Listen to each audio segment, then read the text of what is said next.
The phone screamed into the darkness at 3:17 in the morning, and Father Marcus Thorne knew immediately that this call was different. In 23 years of priesthood, he'd answered countless midnight emergencies, dying parishioners, families in crisis, even 2 genuine cases of what he believed were demonic possessions. But the voice on the other end wasn't asking for last rites or confession. Father Thorne, this is Colonel David Reeves, United States Air Force Special Access Programs. We have a situation that requires your immediate expertise. A convoy will arrive at your location in 9 minutes. Pack nothing. Tell no one. This is a matter of national security. Marcus sat up in bed, his heart hammering against his ribs. I don't understand. What kind of situation needs a priest at 3 a.m. that involves the military? The kind that doesn't exist in any official capacity, Father. The kind that if you speak about it to anyone, ever, you'll spend the rest of your life in a cell so deep that sunlight is a memory. We need you because you're one of 7 priests in the continental United States with documented experience in exorcism, and you're the closest to our facility. The other requirements I'll explain when you're secured. The line went dead. Marcus stood in his small bedroom at the back of St. Catherine's Church in the desert town of Barstow, California, his mind racing. This was insane. This was potentially dangerous. This violated every protocol of how the church handled such matters. He should call the diocese. He should refuse. But something in the colonel's voice carried an edge that Marcus had only heard a few times before. Absolute desperation masked by military precision. Someone was in genuine danger. Something was genuinely wrong. He dressed quickly in his clerical blacks, grabbed his worn leather bag containing his ritual book, crucifix, holy water, and blessed oils. Whatever this was, he'd be prepared. Exactly 9 minutes after the call, 3 black SUVs with government plates pulled into the empty church parking lot. No sirens, no lights, just the quiet efficiency of people who operated in shadows. Colonel Reeves himself stepped out of the middle vehicle. He was exactly what Marcus expected. Late 40s, gray at the temples, a face that had seen things that kept him awake at night. Behind him, 4 soldiers in civilian clothes but with military bearing, moved with practiced coordination. Father Thorne, thank you for cooperating. Please, we need to move immediately. Colonel, I need to know what I'm walking into. Reeves gestured toward the vehicle. In the car, Father. I'll brief you on the way, but we need to be mobile. Every minute we delay, the situation deteriorates. Marcus climbed into the back seat. Reeves sat beside him while 2 soldiers took the front. The convoy pulled out immediately, heading east into the deeper desert.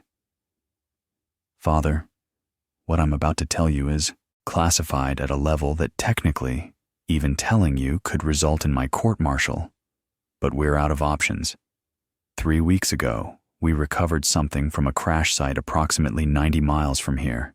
Not a plane. Not a drone. Something else entirely.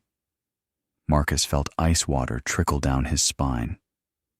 You're telling me you recovered a UFO. I'm telling you we recovered a craft of unknown origin containing a biological entity that is demonstrably not human. For the first 2.5 weeks, it was docile. Communicated through mathematical formulas written in the air, responded to stimuli, allowed medical examination.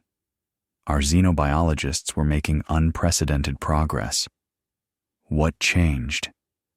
Reeves pulled out a tablet, his fingers trembling slightly as he pulled up video footage. 5 days ago, at approximately 2100 hours, the entity underwent a radical behavioral shift. It became violent, started speaking in languages our linguistics team had to research: ancient Sumerian, Aramaic, Sanskrit, Latin, languages that, According to everything we understand, it should have no knowledge of. The video showed a holding cell with reinforced walls. Inside, strapped to a chair with restraints that looked more like they belonged in a mental institution than a research facility, was something that made Marcus's breath catch in his throat, roughly humanoid in shape, but the proportions were wrong. Too tall, too thin, skin the color of ash. The head was larger than human, dominated by those enormous black eyes that every abduction account described. But it was the way it moved that disturbed Marcus most, jerking, convulsing, fighting against restraints with strength that seemed impossible for its frame. We tried sedatives, enough to drop a horse. Nothing. We tried isolation. It tore chunks out of the padded walls with its bare hands. Then one of our researchers, a Catholic, started praying the rosary in the observation room. The entity went berserk, started screaming, so we tested it. We played recordings of Latin prayers. Reeves played another clip. The moment the Latin words began, the entity's screaming became something else entirely. Not pain, not fear, rage, pure, ancient, bottomless rage. Father, I'm not a religious man. I believe in bullets and chain of command and things I can measure. But I've watched enough horror movies to recognize what this looks like. 3 of my people have quit. 2 more are currently sedated in medical. The entity knows things it cannot possibly know. It told Dr. Chen about her brother's suicide, a brother whose existence isn't in any file because she changed her name as a child. It told Captain Morrison about the man he killed in Kandahar, a kill that's classified and unacknowledged. It knows secrets that are impossible. Marcus gripped his crucifix through his shirt. You think it's possessed? I think whatever that thing is, something worse has gotten inside it. And I think you're the only person who might be able to do something about it before this situation goes from classified catastrophe to apocalyptic. The SUV pulled off the highway onto a dirt road that didn't appear on any map. After 20 minutes of driving into absolute darkness, Reeves produced a blindfold. Protocol, Father. What you're about to see doesn't exist. Marcus allowed them to tie the cloth over his eyes. The vehicle drove for another 30 minutes, turning frequently, clearly trying to disorient him. When they finally stopped and removed the blindfold, he understood why. Rising from the desert floor like a wound in reality was a facility that absorbed light rather than reflected it. No signs, no markings, just black concrete and reinforced steel disappearing into the ground. Soldiers with weapons he didn't recognize patrolled a perimeter marked by warnings he couldn't read from this distance. Welcome to Site 47, Father Thorne, Reeves said quietly. Officially, we're not here. This conversation never happened. And what you're about to witness has been hidden from humanity for longer than either of us has been alive. Marcus felt every instinct screaming at him to run, to refuse, to get back in the vehicle and return to his simple church and his simple life. But he'd taken vows to serve, to confront evil wherever it manifested, even if that evil came from the stars. What you're about to hear has been kept from humanity for thousands of years. Reeves continued as they walked toward the facility's entrance. And I need to warn you, once you understand this truth, your entire view of reality will shatter. This isn't comfortable. This will challenge everything the church, the government, and society told you was real. But if you're tired of the lies, if you're ready to see what's really happening, you need to share this story. You need to help others understand. Because what you're about to witness will expose a truth that powerful people don't want you to know. Subscribe and turn on notifications right now, because there's no going back after this.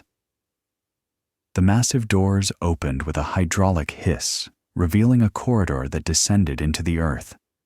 Soldiers flanked them on both sides. Medical personnel in hazmat suits hurried past, their eyes hollow with exhaustion, and something worse, fear that had settled into their bones. "The entity has been asking for you specifically for the last 6 hours, Father," Reeves said as they entered an elevator that plunged deeper. "It knows your name, your full name, including your baptismal name that's only recorded in a church registry in Boston. It says it has a message. It says that you're the only one who might understand what's really happening." "What's really happening, Colonel?" The elevator stopped. The doors opened into a sterile observation corridor. Through reinforced glass, Marcus could see the holding cell.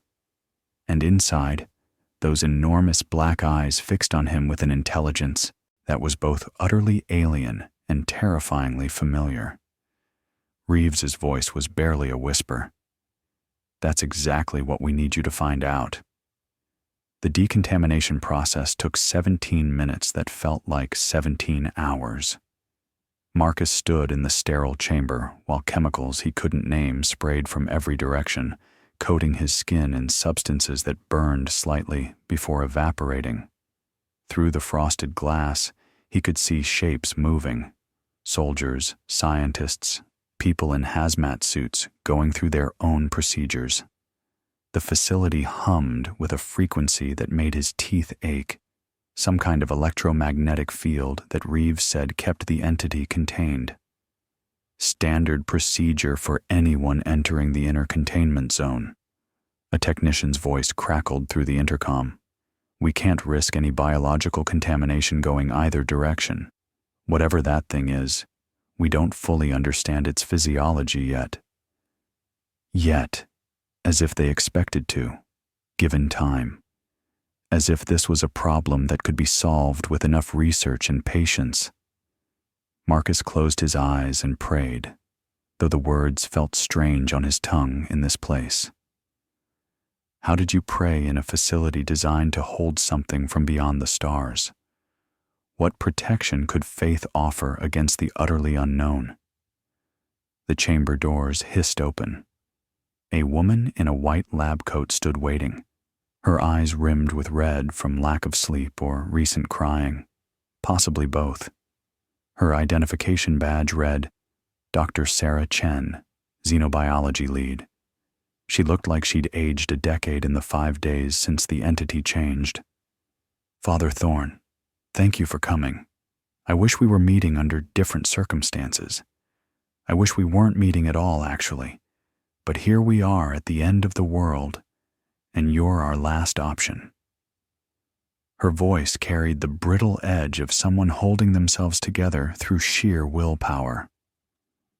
"Dr. Chen, the Colonel briefed me on the basics, but I need to understand what I'm dealing with. You've been studying this being. What can you tell me about it?" She gestured for him to follow her down a corridor lined with observation windows. Through each window, Marcus glimpsed laboratories filled with equipment he couldn't begin to identify. Scientists worked with the focused intensity of people trying to solve an impossible equation while the clock ran down. For the first 18 days, it was the most fascinating research subject I've ever encountered. Docile, curious, intelligent beyond measure. It communicated through mathematics and visual symbols. Its biology is carbon-based like ours, but the cellular structure is completely foreign. It doesn't need to eat as we understand eating. It seems to process energy directly from electromagnetic fields.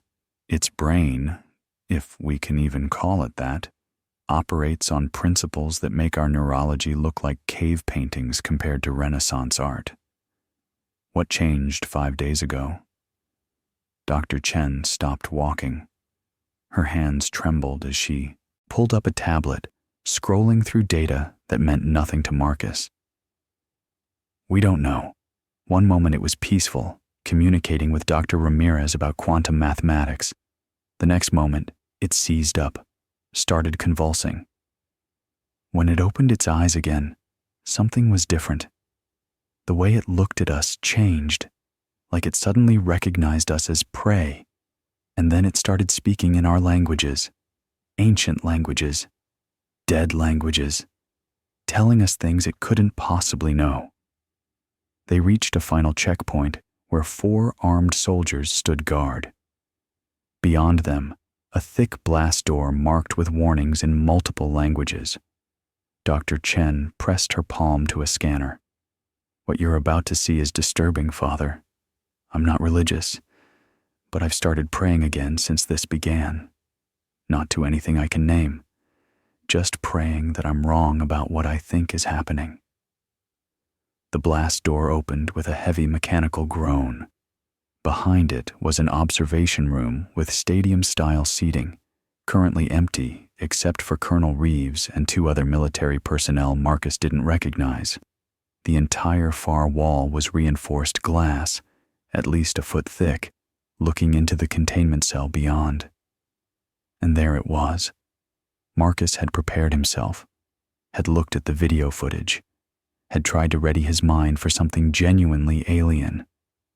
But nothing prepared him for the reality of standing 15 feet away from something that should not exist. The being was strapped to a chair that looked more like a throne of restraints, metal bands securing its elongated limbs, its narrow torso, its oversized head. The skin was the color of thunderclouds, gray with undertones of something that wasn't quite purple, wasn't quite silver. Those eyes dominated its face, pure black, no visible pupil or iris, just bottomless dark that seemed to absorb rather than reflect light. The body was emaciated by human standards, but moved with a strange liquid grace even in its restraints. Fingers too long, with too many joints. A mouth too wide when it opened. It was convulsing when Marcus entered the observation room, thrashing against the restraints with enough force that the entire chair shook. Wet, choking sounds came from its throat. The scientists had described this, the violent episodes that came and went without pattern. But the moment Marcus stepped up to the glass, the being stopped moving. Completely. Utterly. It turned its head with mechanical precision until those black eyes fixed directly on Marcus. Not toward the glass, not at the observation room in general. Directly at him, with the precision of a predator identifying its target. The room fell silent. Even the hum of the electromagnetic containment field seemed to fade. Dr. Chen gripped Marcus's arm, her fingers digging in hard enough to hurt. "It's never done this before," she whispered. "It's never gone still like this. Father, maybe you shouldn't." The being's mouth opened. What came out wasn't a sound Marcus had ever heard from a living throat. Multitonal, layered, as if several voices spoke in perfect synchronization. But the language was unmistakable. Aramaic. Pure, flawless, ancient Aramaic. The language Jesus spoke. The language that died over 1,000 years ago except in the most scholarly religious contexts. Shalom, Mikhail Bar Yosef. Shalom, servant of the light. Shalom, priest of the dying God. Marcus felt his legs go weak. Mikhail Bar Yosef. Michael, son of Joseph. His baptismal name. The name given to him as an infant in a small church in Boston 47 years ago. A name recorded only in the parish registry that his parents kept in a family Bible. A name he'd never used, never shared with anyone in California. A name that existed only in memory and in a book 3,000 miles away. "How?" Marcus's voice cracked. He swallowed, tried again. "How do you know that name?" The being's too wide mouth stretched into something that might have been a smile if smiles could carry such infinite sadness. "Mikhail, Akdalma. Mikhail, brother of darkness, I know all names. I know the true name of every soul that walks this sphere of dirt and water. But knowing your name is not why you were called here. You were called because you still believe in evil that wears flesh. You still believe in the war between light and darkness. You still believe the ancient stories are true. Colonel Reeves moved closer to Marcus. Father, this is what we've been dealing with. It shouldn't know Aramaic. It shouldn't know your name. It shouldn't know anything about human history or language or religion. But it does. And it's only gotten worse. Marcus pressed his hand against the glass, his priest's training warring with his terror. If you know my name, then tell me yours. Tell me what you are. The being leaned forward as far as its restraints allowed, those black eyes somehow growing darker, somehow pulling at something deep in Marcus's chest. I am dying, Mikhail. The body you see is dying, and what is killing me is something far older than your species, far hungrier than your darkest nightmares. It came here wearing the face of light, and now it wears me. Soon, it will wear all of you. The voice shifted, dropped an octave, became something else, something that made the glass between them vibrate. We are Legion. We are the first and the last. We are the harvest at the end of time. And this priest, this small flickering candle of faith, he will watch us consume his world, his God, his hope. Tell him, little gray one. Tell him what we showed you. The being's body spasmed. When it spoke again, the Aramaic was broken with anguish. Please, priest, it is inside me. It has been inside your world since before your kind learned to speak. And everything you believe about heaven and hell, about demons and angels, about visitors from the stars, all of it is a lie designed to keep you blind to what's really feeding on you. Marcus staggered back from the glass, his heart hammering. Dr. Chen caught him before he fell. Now you understand, she said quietly, why we called you. They moved to a briefing room 3 levels up from the containment cell, though Marcus could still feel those black eyes on him, could still hear that multi-layered voice speaking his secret name. His hand shook as he accepted the coffee Dr. Chen offered, the mundane normalcy of the gesture absurd against the impossible reality he'd just witnessed. I need you to understand the timeline, Father, Dr. Chen said, pulling up a holographic display that showed the Nevada desert from satellite view. 3 weeks ago, on October 4th, our early warning systems detected an object entering Earth's atmosphere, not a meteor, not space debris, something under intelligent control that was trying to land but failing. It crashed here. The image zoomed to a crater in the desert, surrounded by military vehicles and personnel in hazmat suits.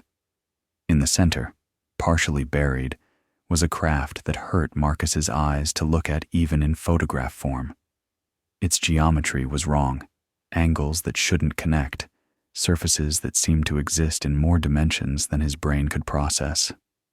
We had teams on site within 40 minutes, standard retrieval protocol for unidentified aerial phenomena.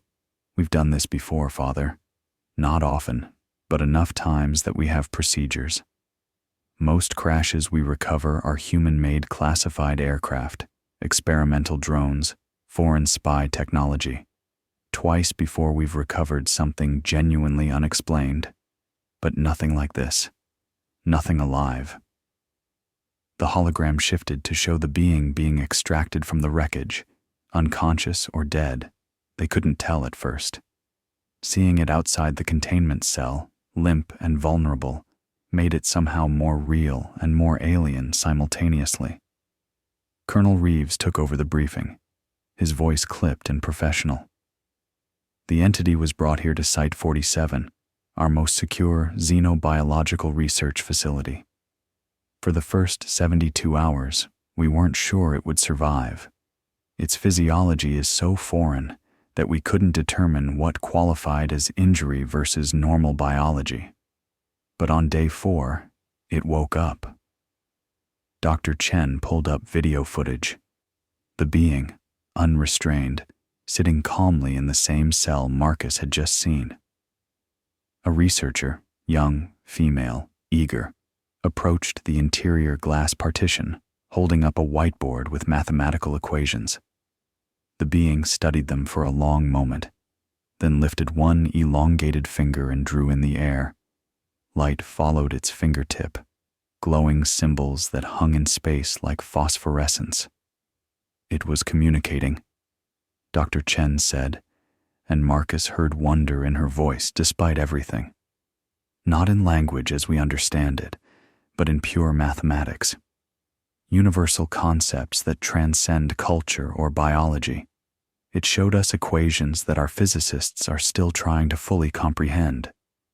Proofs of theories we've been working on for decades. It wasn't hostile.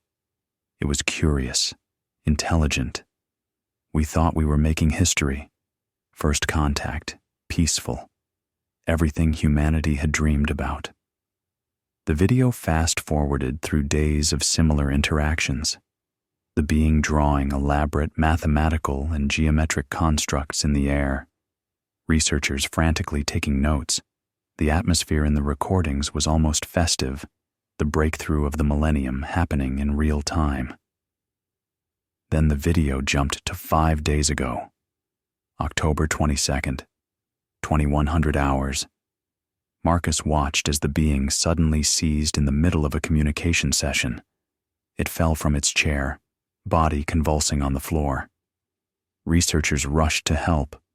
The being's eyes, those infinite black eyes, snapped open, and something in them was different.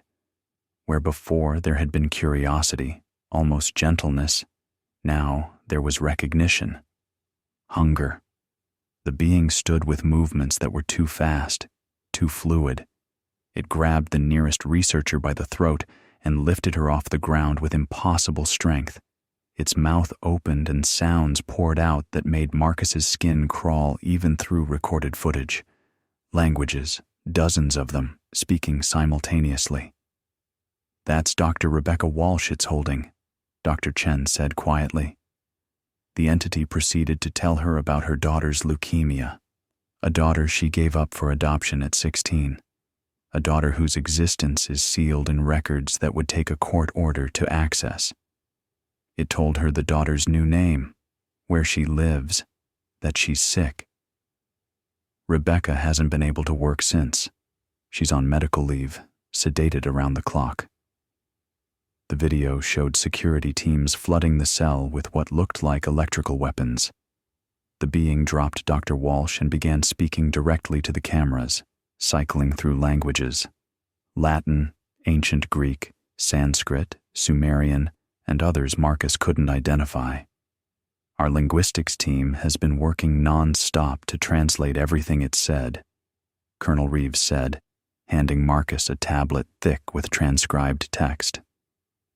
What we've pieced together is disturbing doesn't begin to cover it.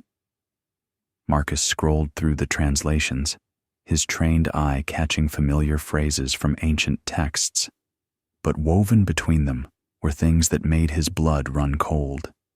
The being spoke of watching humanity build its first cities, of whispering in the ears of prophets and kings, of feeding on something it called the light behind consciousness. And repeatedly, obsessively, it spoke of not being alone, of others, of things that came before and would come after. 3 members of our research team quit after the first day of this new behavior, Dr. Chen continued. 2 more had complete psychological breaks. The entity knows things, Father Thorne. Impossible things. It told Captain Morrison about a kill he made in Afghanistan. An unauthorized kill. A war crime he covered up that only 3 people on Earth knew about. Morrison ate his service weapon 2 days ago. He's in critical condition. She pulled up another file, her hands shaking. It told me about my brother. My brother, who killed himself when I was 9 years old. My brother, whose name I changed mine to forget. It described the room where he died. It described the note he left that my parents burned before I could read it. It told me what the note said. And Father, it was right. I called my mother to confirm. 40 years she'd kept that secret, and this thing just reached into the past and pulled it out like it was nothing. Marcus set down the tablet, his mind reeling. This isn't alien knowledge. This is something else entirely. The church has documented cases of demonic possession going back 2,000 years. Knowledge of hidden things, speaking in tongues, superhuman strength. These are all classical signs. But doctrine says that demons possess humans, beings with immortal souls created in God's image. This being is not human, so either our doctrine is wrong or what we're calling an alien is actually something else. Colonel Reeves finished. We've considered that, Father. We've considered that maybe we didn't recover a crashed spacecraft. Maybe we recovered exactly what we were supposed to recover. Maybe this was intentional. Dr. Chen pulled up the most recent recording from just hours before Marcus arrived. The being sat in its restraints, calm, those black eyes staring directly at the camera. It started asking for you specifically 12 hours ago, Father Thorne. It knows your name, your history, your church. It says that you've performed 2 exorcisms in your career. It says that you're one of the few humans left who still believes that evil is real, not just a psychological construct. It says you need to understand what's really happening before it's too late. The being on the screen spoke, and the translation scrolled beneath. The priest will come, the one who still prays to the old light. He will come because he must, because the war that began before his species drew breath is entering its final phase, and he will have to choose what he believes is real, the comfortable lies his church taught him, or the terrible truth that has been hidden behind every close encounter, every angelic visitation, every demonic possession throughout his kind's brief, desperate history. Marcus stood and walked to the window overlooking the facility's lower levels. Somewhere below, that being sat in its cell, dying or possessed or something worse. Everything he'd been trained for, everything he believed about good and evil, the seen and unseen world, was being challenged by something that shouldn't exist. What does it want from me? Marcus asked. It says it wants to confess, Dr. Chen replied. Not the being itself, but the thing inside it. It says that the entity possessing it wants to tell you the truth. All of it. About what they are, where they come from, what they've been doing to humanity. It says the only reason it's willing to speak is because the being it's possessing is dying, and for the first time in millennia, it's afraid. Colonel Reeves moved beside Marcus. We need to know if what it's telling us is real or psychological warfare. We need to know if we're dealing with an alien intelligence, a demonic entity, or something that makes both concepts obsolete. You're the only person we have who's trained in both theology and practical experience with possession. So I'll ask you directly, Father, do you believe demons are real? Marcus touched his crucifix through his shirt. I believe evil is real. I believe there are forces in this world and beyond it that feed on suffering, that corrupt and destroy. Whether we call them demons or give them another name, yes, I believe. Then you're who we need, Dr. Chen said, because that thing down there believes too, and it wants to tell you exactly what it believes in, what it's been serving, what's coming for all of us. Marcus turned back to face them. When can I speak with it? Whenever you're ready, Reeves said. But Father, understand, every person who's spent significant time with that entity has been psychologically damaged. Whatever it says, however it says it gets inside your head. It finds your doubts, your fears, your secret sins, and it weaponizes them. If you go in that cell, you may not come out the same person. Marcus picked up his ritual bag. Colonel, if half of what you've told me is true, none of us are coming out of this the same. The only question is whether we face it blind or with our eyes open. I need to prepare. I need my Bible, my ritual texts, and I need to pray. Then I'll go in that cell and face whatever that thing is. Because hiding from the truth has never saved anyone's soul. And if souls are what this is really about, then we're already out of time. They gave Marcus a small room 3 levels above the containment cell, bare except for a metal table, 2 chairs, and a computer terminal connected to the facility's database. Colonel Reeves wanted him to go in immediately, argued that every hour of delay meant more time for the entity to strengthen its hold or plan its next move. But Marcus held firm. "You don't rush an exorcism, Colonel," he'd said, his voice carrying the authority of 2 decades of priesthood. "If this is genuine demonic possession, and everything you've shown me suggests it is, then going in unprepared is worse than not going in at all. I've seen exorcisms fail because the priest was arrogant or hurried or didn't properly consecrate the space. When they fail, people die. Sometimes the possessed, sometimes the priest, sometimes everyone in the room." Reeves had relented, but only barely. "You have 4 hours, Father. After that, I'm under orders to try other methods that don't involve theology." Now Marcus sat alone in the sterile room, watching footage of the being on a loop, trying to understand what he was truly facing.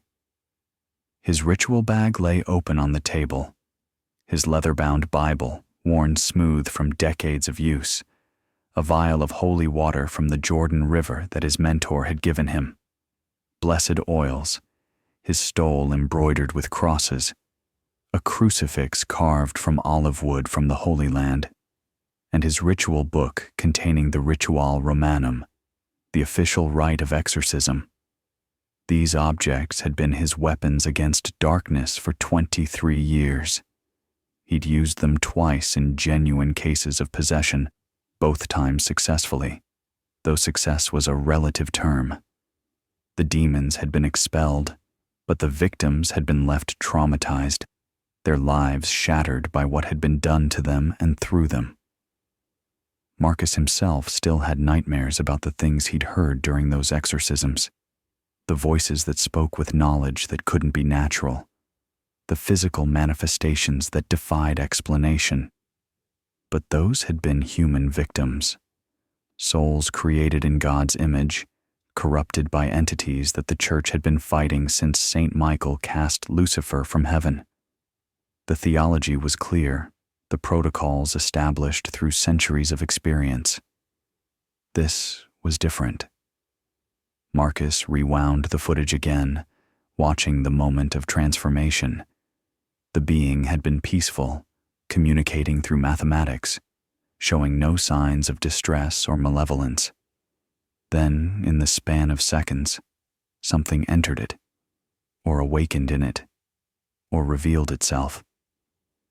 He paused on a frame showing the being's face immediately after the seizure. Those black eyes, so alien in structure, carried an expression that was horrifyingly familiar. Marcus had seen that look before. In the eyes of Sarah Brennan, the 19-year-old college student whose exorcism had been his first case. In the eyes of Thomas Chen, no relation to Dr. Chen, a middle-aged accountant whose family brought him to the church after months of escalating violent behavior. That look of something ancient and malevolent staring out through borrowed eyes. But the eyes it stared through now weren't human. The body it inhabited wasn't born of earth. which meant either the church's understanding of demonology was fundamentally incomplete, or something far more disturbing was true. Marcus opened his Bible to the Gospel of Mark, chapter 5. The story of Legion, the demon who possessed a man in the Gerasenes. When Jesus asked its name, it replied, "My name is Legion, for we are many." The possessed man had displayed superhuman strength, breaking chains, living among tombs, crying out day and night. And when Jesus cast the demons out, they begged to be sent into a herd of pigs, rather than be sent out of the area, not back to hell, not to the abyss, just away from that place. Why? What did geography matter to a spiritual entity? Unless they weren't purely spiritual entities, unless they needed to be somewhere, physically, unless Earth itself was important to them in ways the Church had never fully understood. Marcus pulled up the translations of what the being had said over the past 5 days.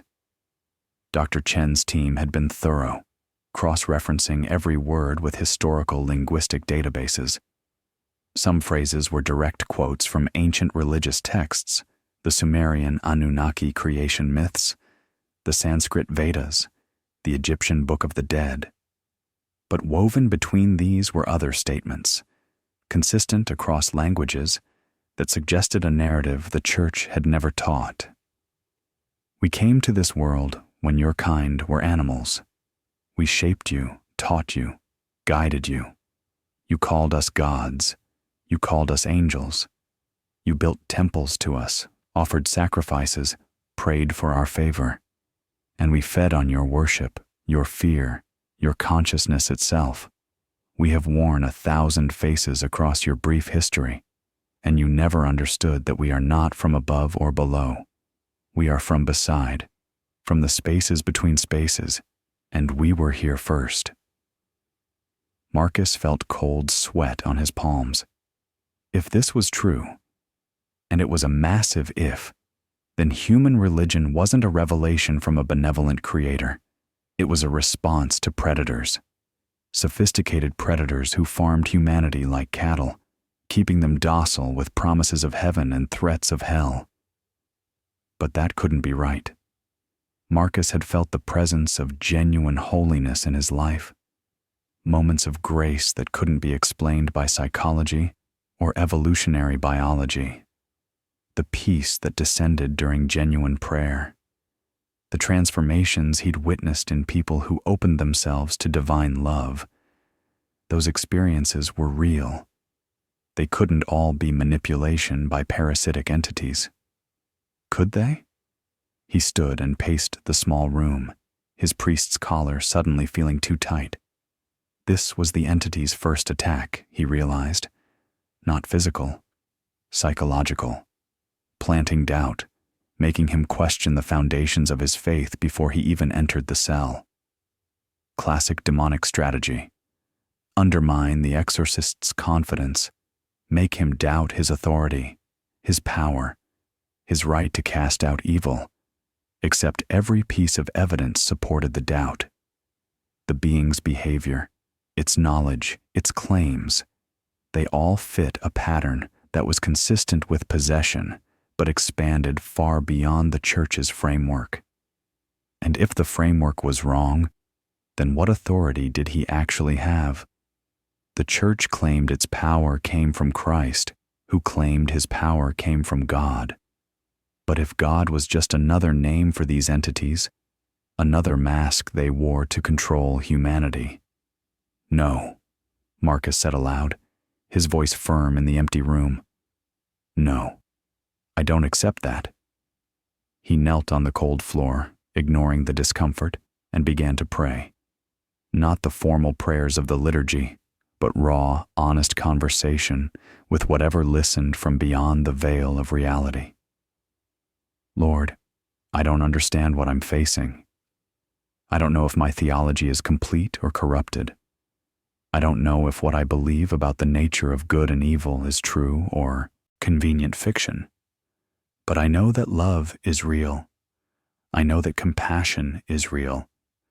I know that people can choose to be better than their worst impulses, can choose light over darkness, even when darkness promises easier paths. If that impulse comes from you, then you are real.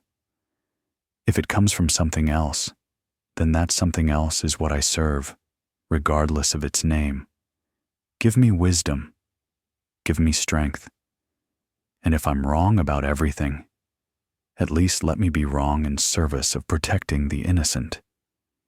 A knock on the door interrupted his prayer. Dr. Chen entered, carrying a bag that clinked with the sound of glass. Father, I know you have your own materials, but I thought you might want these. We tested various substances on the entity before it changed. Most had no effect. But these 3 caused reactions. She pulled out 3 vials. Holy water from Lourdes made it recoil. Silver blessed by a rabbi, same effect. And this one's strange. Soil from the Ganges River Delta. A Hindu researcher brought it in as a control, not expecting anything. The entity wouldn't let it within 5 feet of the cell. Marcus took the vials, studying them in the fluorescent light. Objects from 3 different faith traditions, all causing the same defensive reaction. That's significant. That's what I thought. Father, I need to ask you something. When you performed your previous exorcisms, did you ever doubt? Did you ever wonder if what you were doing was real, or if you were just participating in an elaborate psychological intervention? Every time, Marcus admitted. Faith isn't the absence of doubt, Dr. Chen. It's the choice to act despite doubt. I doubted whether the demons were real, whether my prayers had actual power, whether I was helping or making things worse. But I did it anyway, because the alternative was leaving suffering people with no help at all. She nodded slowly. Then you're ready for this. Because that thing downstairs is going to attack every certainty you have. It's going to show you things that contradict your worldview. It already has mine. I was a materialist, Father. I believed consciousness was just neural activity, that the universe was purely physical. Now I don't know what I believe. And I didn't even speak to it directly. You're going to be in that cell with it, face to face. It's going to try to break you. Then I'll have to be unbreakable, Marcus said, though his voice carried less conviction than he wanted. Colonel Reeves appeared in the doorway. Father Thorne, we need you ready in 30 minutes. The entity is becoming agitated again. It's been chanting something in a language our team can't identify. We've had 2 guards request reassignment. Whatever it's doing, it's affecting people even through the electromagnetic shielding. Marcus gathered his materials, placing each item carefully in his bag. The familiar ritual of preparation steadied his hands, gave him something concrete to focus on. I'm ready now, Colonel. If we're going to do this, we do it properly. Full ritual preparation. I need the cell cleared of all personnel.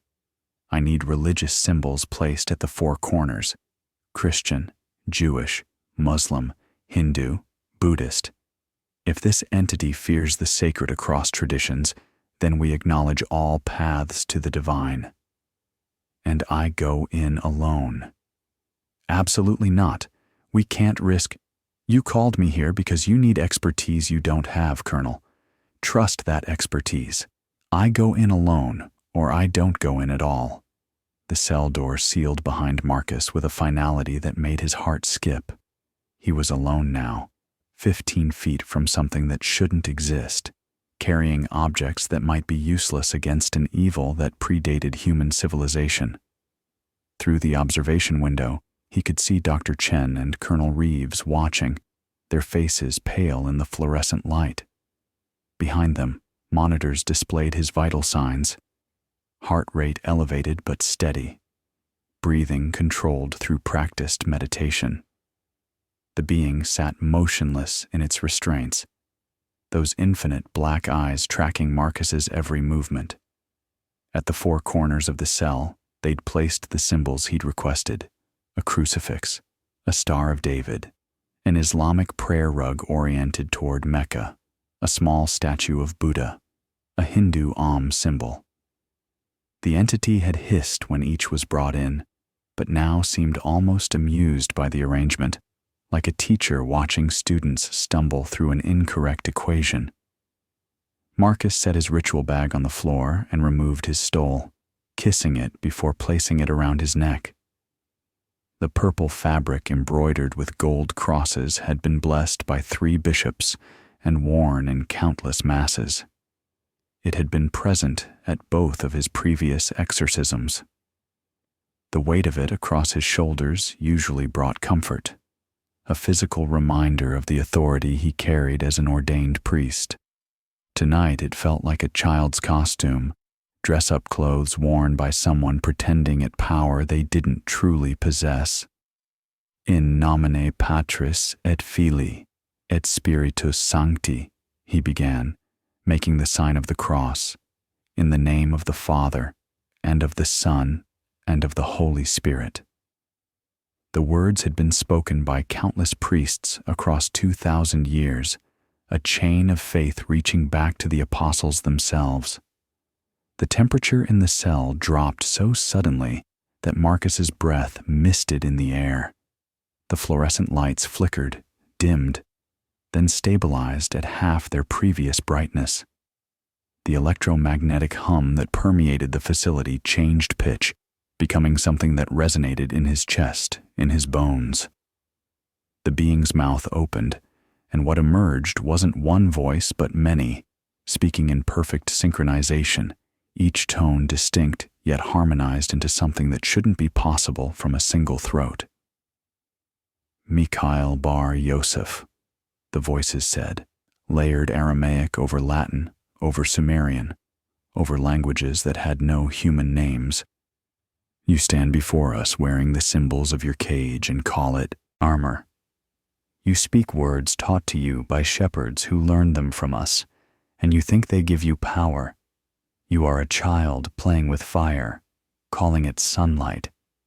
Marcus opened his ritual book, his hands steady despite the fear coursing through him.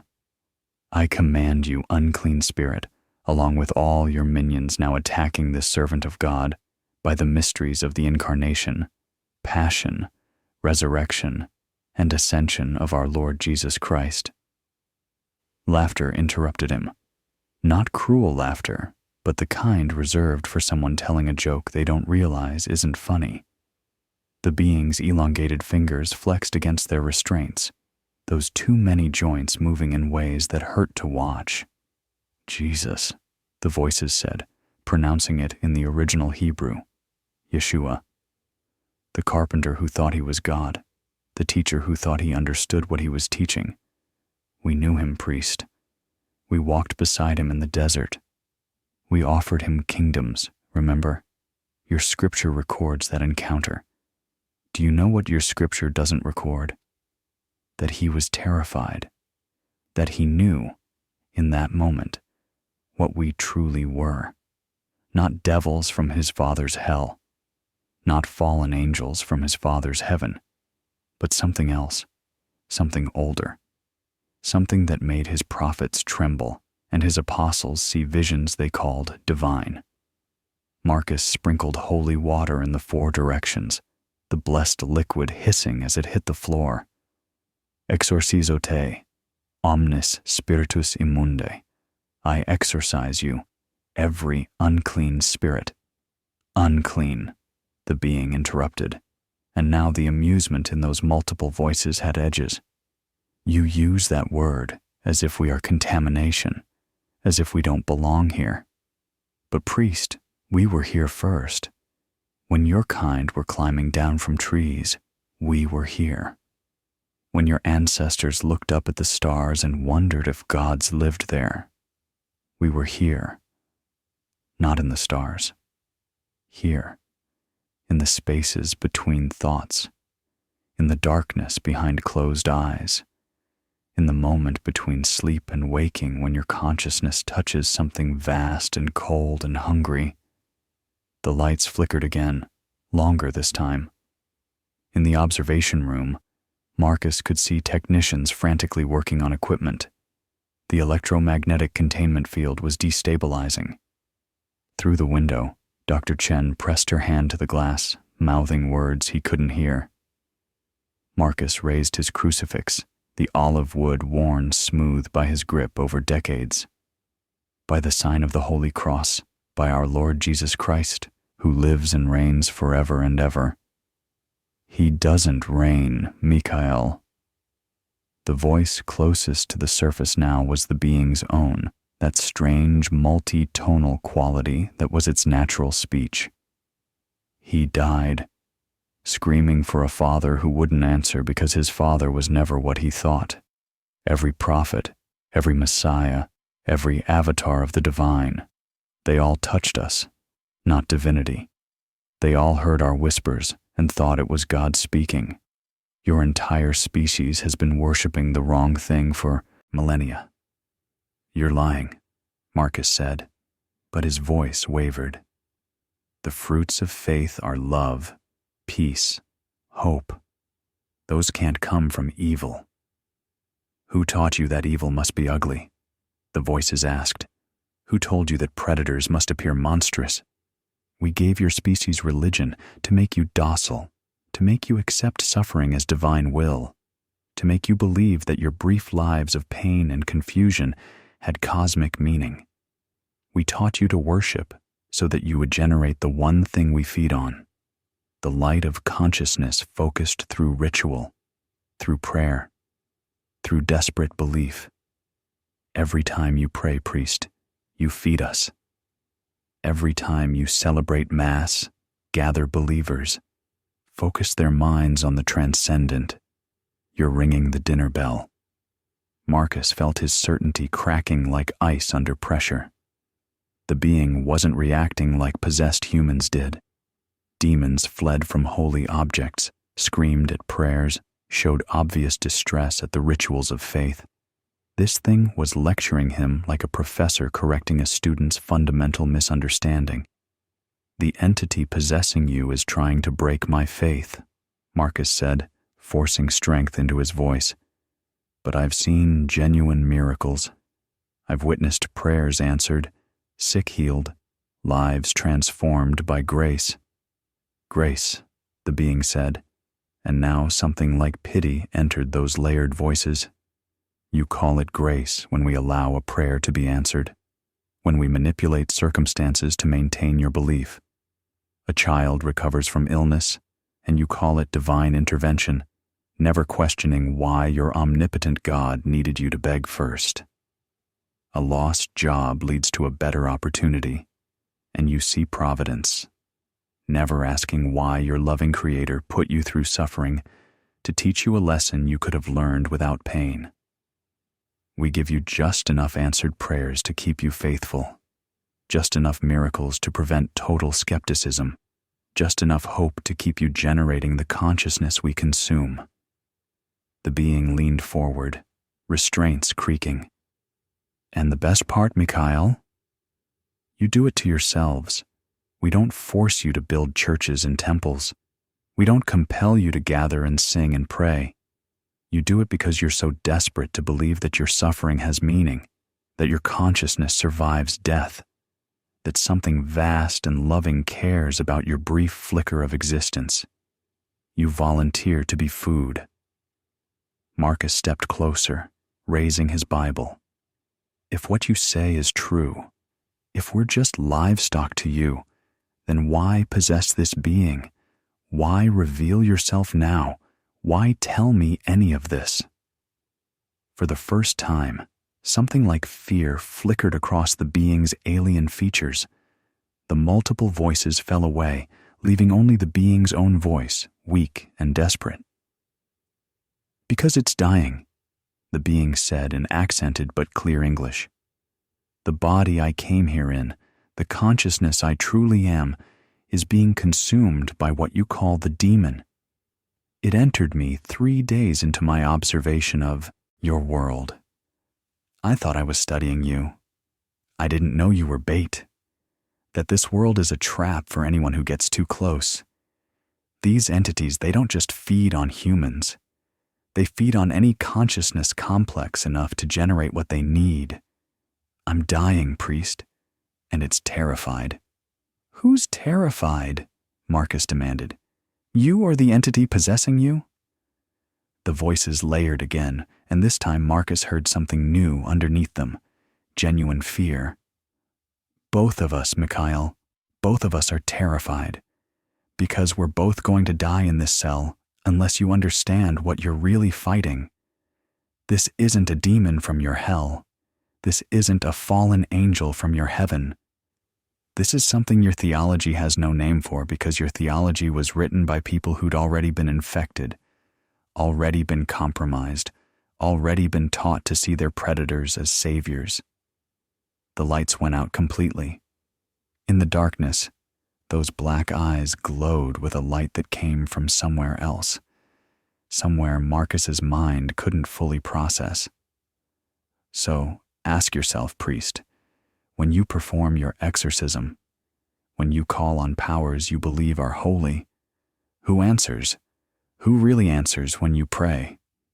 Emergency lighting kicked on, bathing the cell in red that made the being's gray skin appear the color of old blood. Marcus stood frozen, his ritual book heavy in his hands, every certainty he'd carried into this room dissolving like salt in water. Behind the observation glass, he could see silhouettes moving frantically, but no sound penetrated the reinforced walls. He was alone with something that claimed his entire understanding of reality was a lie. The being slumped in its restraints, those black eyes losing their hostile glare. When it spoke again, the layered voices had separated, one dominant, ancient, and vast, and underneath it, something smaller, desperate, afraid. Please, the quieter voice said, the being's own consciousness pushing through. Please listen. I don't have much time left before it consumes what remains of me. You need to understand what happened. What's really happening? Marcus kept his crucifix raised, though his arm ached. You said something entered you. Tell me. The being's elongated fingers stopped straining against the restraints. Its breathing, if it could be called breathing, slowed to something almost peaceful. My people have been observing your species for what you would call 300 years, not interfering, not abducting, not experimenting, just watching. Your development fascinates us, the speed at which you've advanced, the violence alongside the beauty, the capacity for both profound love and absolute cruelty. Your people, Marcus repeated. You mean there are others? Other craft? Other beings? 14 observation posts around your world. We rotate personnel every solar cycle. I volunteered for this assignment. I wanted to understand you. 3 weeks ago, our approach went wrong. Your atmosphere is more volatile than our calculations predicted. The craft failed. I crashed. And your military found me before I could signal for retrieval. The being's eyes closed, and Marcus saw something he never expected. Pain. Genuine physical pain that transcended species. For 3 days, I was myself, afraid, confused. But myself. Your scientists were gentle. Dr. Chen treated me with kindness. I tried to communicate, to let them know I meant no harm, to ask for help contacting my people. Then, on the 4th night, I felt it. Something pressing against my consciousness. Something that had been waiting. Waiting for what? For someone like me. Something not human. Something without your species' natural defenses. The being's voice cracked, and the sound was so human in its anguish that Marcus felt his heart twist. You don't understand what you are, priest. Your species has lived alongside these predators for so long that you've developed immunities. Partial immunities. Your consciousness has walls, barriers that form naturally because you've been hunted since before you learned to speak. But I had no such defenses. When it came for me, I couldn't resist. The dominant voice surged back, ancient and amused. The little gray one tells you true, priest. We have been here so very long. Long before your kind stood upright. Long before you named us gods and devils and built your temples and churches. We were here when this world was young, feeding on the simple consciousness of animals. And then something wonderful happened. Something evolved with complex awareness, with imagination, with the ability to believe in things unseen. You became the perfect crop. Marcus felt his legs weaken, but forced himself to remain standing. You're saying that humanity evolved while being predated upon by interdimensional parasites? Predated, protected, cultivated. The layered voices spoke with the patience of a teacher. We shaped your development, Mikhail, not directly. We're not creators, but we whispered in the right ears, appeared in the right visions, made sure that the concept of the divine took root in your collective consciousness. Because beings who believe in higher powers, who pray and meditate and focus their consciousness toward the transcendent, they generate so much more for us to feed upon. The being's body shuddered, and the smaller voice returned. It showed me. When it entered me, before it started consuming me, it wanted me to understand. It showed me your history from its perspective. I saw them at the building of your first temples, at Göbekli Tepe, when your ancestors still hunted and gathered. The entities appeared to them as lights in the sky, as beings of power. Your ancestors began to worship, began to gather in groups to perform rituals, and the entities fed. I saw them in Sumer. The voice continued, growing weaker, whispering to priests, appearing as the Anunnaki. Your ancestors carved their images, built ziggurats to honor them, sacrificed in their names. I saw them in Egypt, the entities behind the gods, Ra and Osiris and Anubis, all masks worn by things that have no true form. I saw them in the Indus Valley, in ancient China, in the Americas before your history's recorded. Every civilization that developed religion developed it because these things were there, guiding, shaping, feeding. Marcus wanted to deny it, to call it lies and deception. But the being's pain was too genuine, too raw.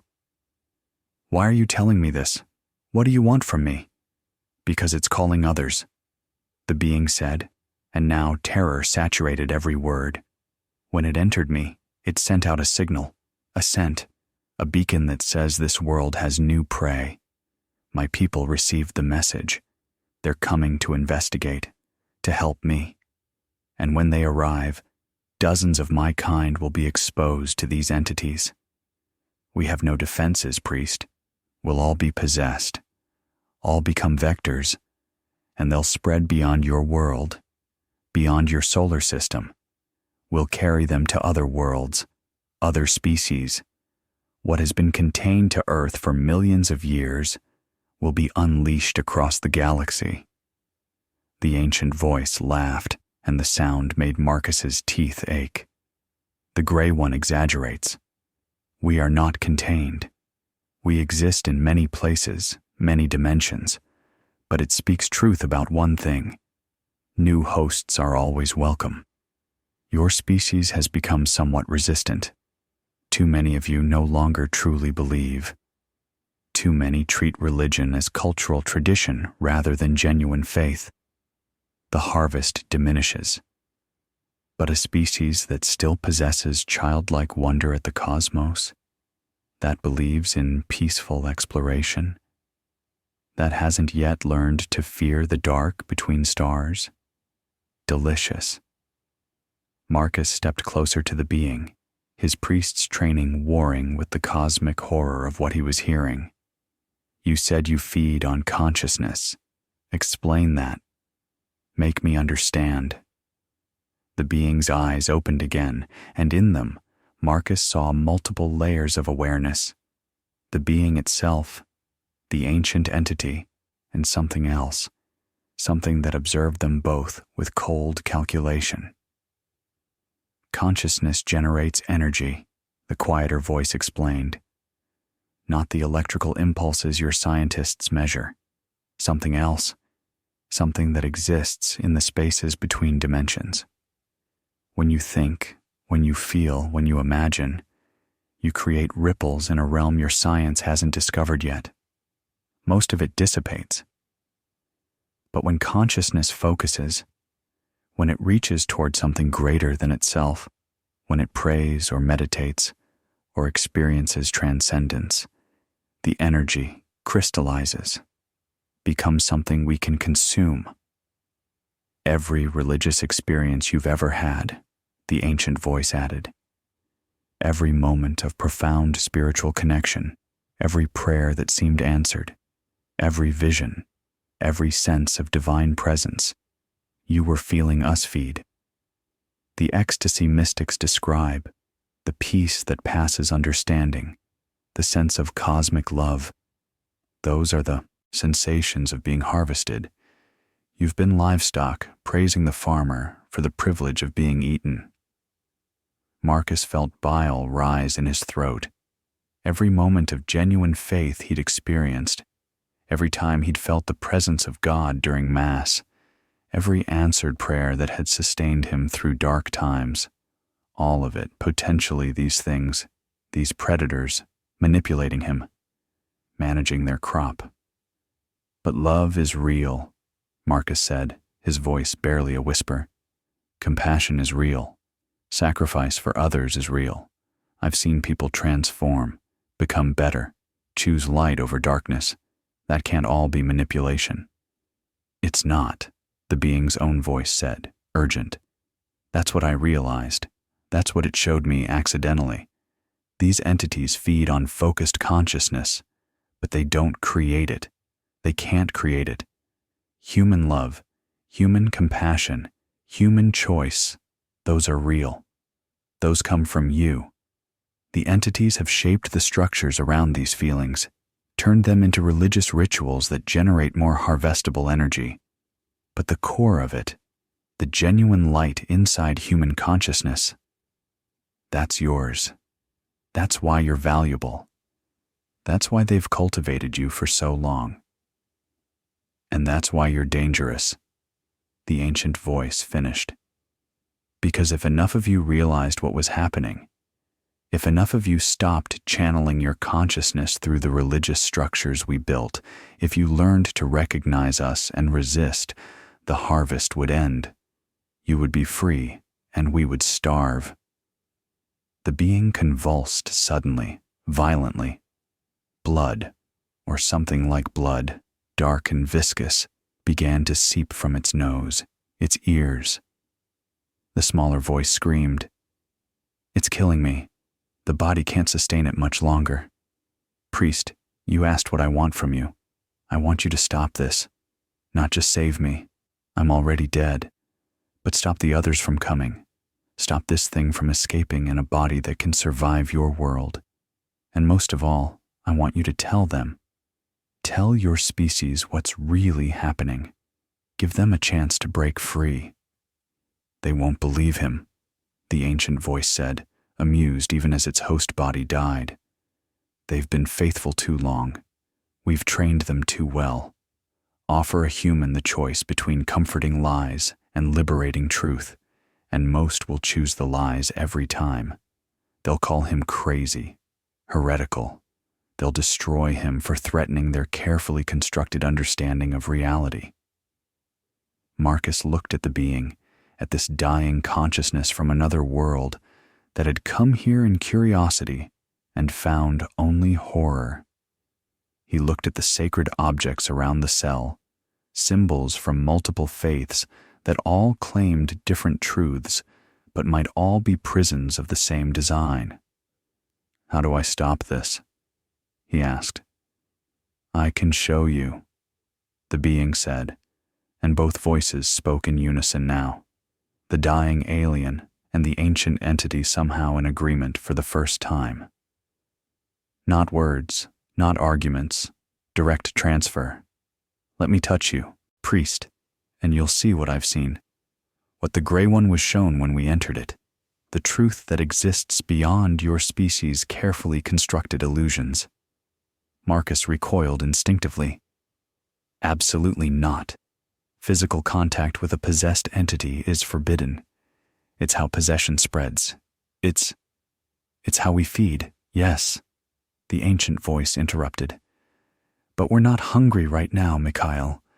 We're dying. This body is failing. We have perhaps an hour before both consciousnesses occupying it cease to exist. We're offering you something we've never offered a human, the truth, complete, unfiltered, no metaphors, no religious frameworks, just reality as it actually is. It will destroy you, the being's own voice added, weaker now. What I saw destroyed my understanding of the universe, but you need to see it. Someone needs to see it and survive to tell others. I'm choosing to believe that human consciousness is stronger than mine, that you've evolved alongside these predators long enough to withstand this knowledge without breaking. Through the observation window, Marcus could see Dr. Chen pressing against the glass, shaking her head frantically. Colonel Reeves was shouting into a radio, probably ordering armed response. They could see what was being offered and recognized the danger, but they couldn't see what Marcus saw in the being's eyes. Both sets of awareness, predator and prey, equally desperate to share this burden before death claimed them both. Marcus extended his hand slowly, every instinct screaming at him to stop. If this is deception, if you're trying to possess me, we don't need to possess you, priest. We already did that 2,000 years ago when we convinced your ancestors that we were their salvation. Marcus's fingers touched the being's elongated hand, and reality shattered. He was no longer in the cell, no longer in his body.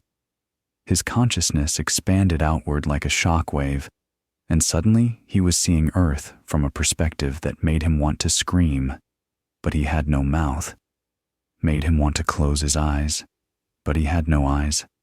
The planet hung below him in space, beautiful and blue and teeming with life. But the space around it wasn't empty. The darkness between stars writhed with things that his mind tried desperately to categorize, but couldn't. They were vast, they were small. They existed in more dimensions than human perception could process. They moved like schools of fish, like flocks of birds, like packs of wolves circling prey. Hundreds of them. Thousands. All focused on the small blue world below. They weren't solid. They weren't energy as physics defined it. They existed in the spaces between, in quantum possibilities that collapsed into hunger whenever consciousness observed them. They fed on observation itself, on awareness, on the focused attention of minds complex enough to wonder about their own existence. And they'd been here for so very long. The vision shifted, and Marcus was falling backward through time, watching the same entities swirling around Earth as continents moved, as species evolved and went extinct, as the planet itself transformed.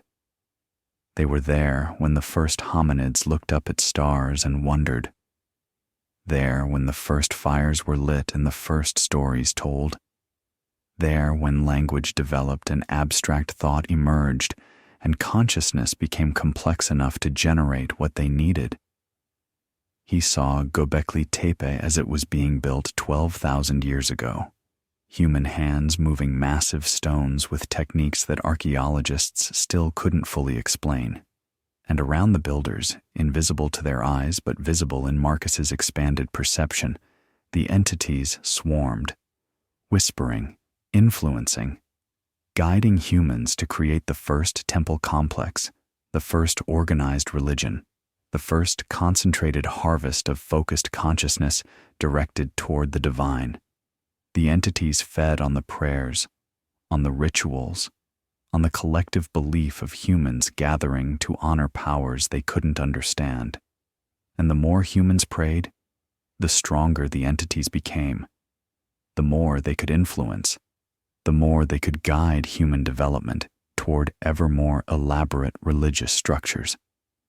Marcus saw Sumer, saw the ziggurat rising toward the sky, saw priests performing rituals they claimed were revealed by the gods, never knowing they were following instructions whispered by things that wore divinity like a mask. The entities appeared to them as lights in the sky, as beings descending from the heavens, as voices speaking from whirlwinds. The Sumerians called them Anunnaki and built an entire civilization around worshiping them. Egypt, the pyramids rising from desert sand, aligned with stars that the entities made sure seemed significant. Pharaohs claiming divine right bestowed by gods who were really predators, wearing Ra's face, Osiris's face, Anubis's face. The rituals grew more complex. The harvest grew larger. The entities fed on millions of worshippers simultaneously. Greece, Rome, India, China, the Americas. Every culture that developed religion developed it with invisible shepherds guiding the process, not controlling every detail. They were parasites, not creators, but nudging here, inspiring there, ensuring that human consciousness always reached toward the transcendent, always generated the focused awareness that sustained their feeding. Then Marcus saw something that made his expanded consciousness recoil in horror. He saw the same entities present at moments recorded in his own religious tradition. The burning bush where Moses encountered God. The entities were there, speaking through flame, giving laws that would bind an entire people to religious practice that generated centuries of harvestable consciousness. Mount Sinai wreathed in clouds and lightning, the entities feeding on the terror and awe of thousands, the prophets of Israel, speaking words they believed came from the Almighty. Marcus saw the entities behind each vision, each prophecy, each revelation, not creating the prophet's genuine longing for justice and truth, but shaping how that longing expressed itself, channeling it into forms that sustained worship, sustained the harvest. And then he saw the moment his entire faith was built upon. A garden in Gethsemane, a man praying in agony, asking for a cup to be taken from him. Marcus saw the entities swarming around that prayer, feeding on the focused consciousness of someone experiencing absolute divine communion. He saw Golgotha, saw the cross, saw the moment of death that transformed human history. And around it all, the entities fed on the focused belief of witnesses, on the prayers that would follow for millennia, on the consciousness of billions who would direct their awareness toward that sacrifice. No, Marcus tried to say, but he had no voice. That was real. That was divine. That was... The being's consciousness spoke directly into his. Was it less real because they were there? The man on the cross believed. His followers believed. Their faith was genuine. Their love was genuine. The entities didn't create the sacrifice or the love or the transformation that followed. They just positioned themselves to feed on it, to ensure that the story would be told in ways that generated maximum worship, maximum focused consciousness, maximum harvest. The vision shifted again, faster now. Marcus saw the spread of Christianity across Europe, saw the entities feeding on millions of new believers, saw Islam emerge and spread, another rich harvest, saw the Protestant Reformation fragment Christianity into denominations, each convinced they alone held truth, never suspecting they were all feeding the same predators. He saw the witch trials, women and men, tortured and executed, accused of consorting with demons. And the entities were there, feeding on both sides, on the terror of the accused and the righteous fury of the accusers. Every burning, every drowning, every hanging generated consciousness focused on the spiritual battle between good and evil. The entities didn't care which side won. They fed on both. The vision accelerated through centuries. The age of enlightenment should have freed humanity from religious control, but the entities adapted. They allowed science to flourish because it didn't threaten them. Humans could understand physics and biology and chemistry while still maintaining religious belief. The two existed side by side, both true in their own ways, and the harvest continued. Then Marcus saw something new. Roswell, 1947, a craft falling from the sky. Not an alien spacecraft, but a probe from a civilization testing Earth's development. The entities swarmed it, possessed the pilots before they died. The U.S. military recovered both the craft and the entities, not understanding they'd captured predators wearing alien masks. More crashes followed, more recoveries. Governments built programs to study them. Project Blue Book, Majestic 12, Operations with No Names. Scientists and military personnel encountering entities that seemed to be extraterrestrial intelligence, but carried the same signatures as demons from medieval accounts, as jinn from Islamic tradition, as nature spirits from indigenous cultures. The same entities, the same predators, just wearing whatever mask the observer could accept. Marcus saw abduction accounts, thousands of them across decades. People pulled from their beds, subjected to procedures, returned with missing time and fragmented memories. Some were genuine encounters with curious alien species, but most were the entities, feeding on the terror and the focused consciousness of victims trying to understand impossible experiences. They didn't need to physically abduct anyone. They operated in the space between waking and dreaming, between consciousness and unconsciousness, harvesting awareness at its most vulnerable. He saw exorcisms, his own faith tradition's ancient ritual for casting out demons. Priests throughout history performing the rite, believing they battled fallen angels.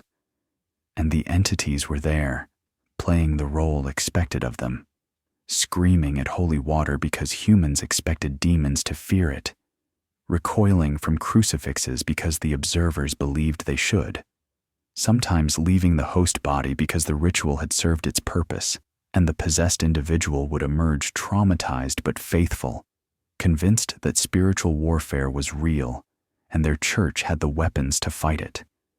Every phenomenon explained, every mystery revealed as masks worn by the same predators, UFOs and angels, demons and aliens, gods and interdimensional beings, all the same thing, adapted to whatever framework the observer could accept.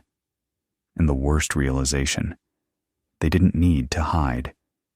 Humanity argued endlessly about whether UFOs were real or hoaxes, whether possessions were genuine or psychological, whether religious experiences were divine or delusion. The entities thrived in that uncertainty, in the debate itself.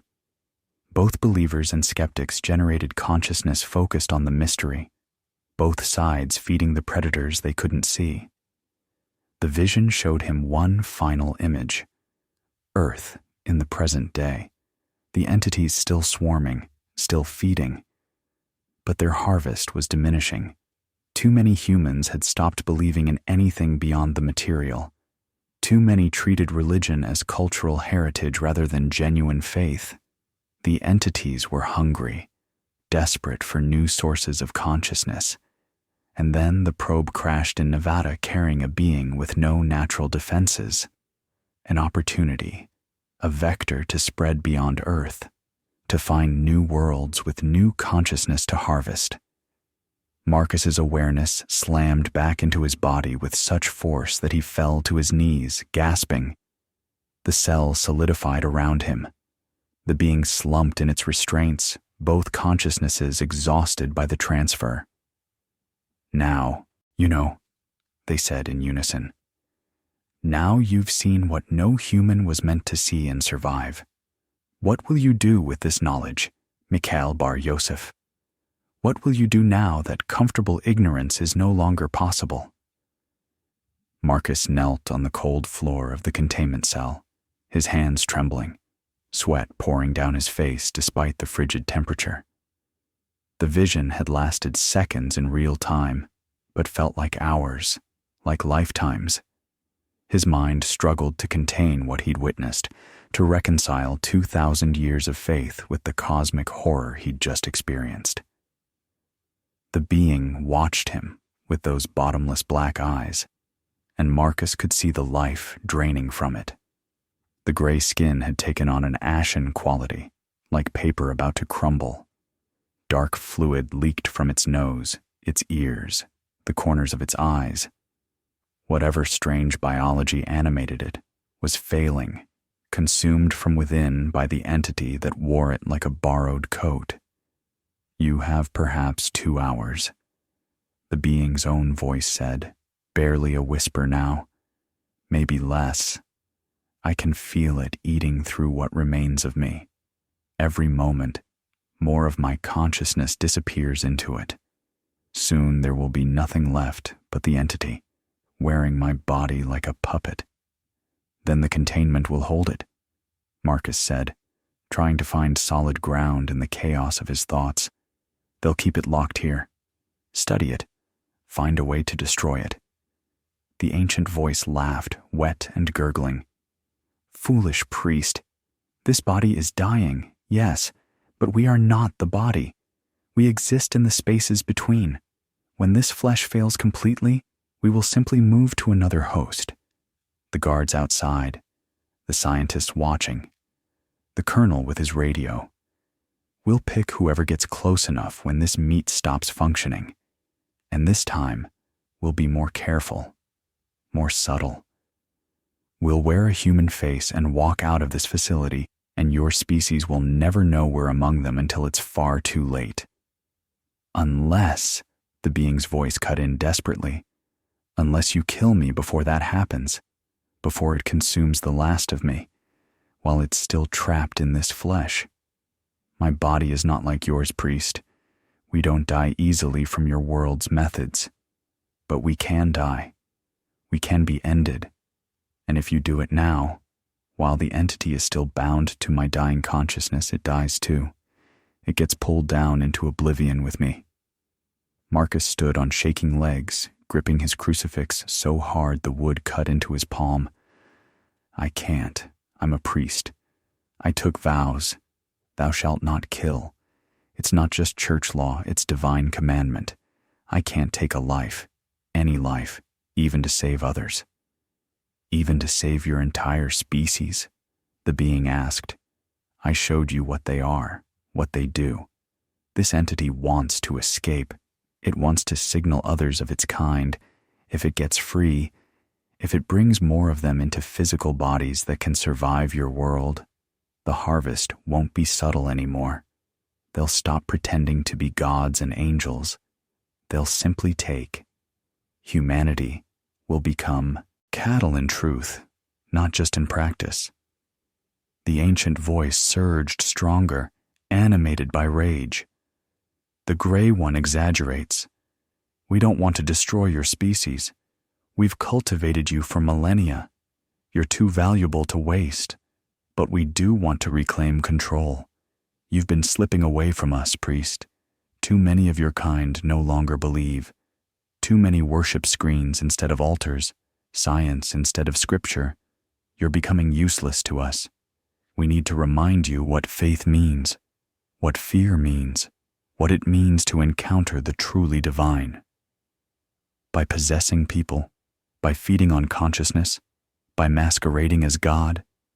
Marcus's voice rose, anger cutting through his terror. "By being what we've always been.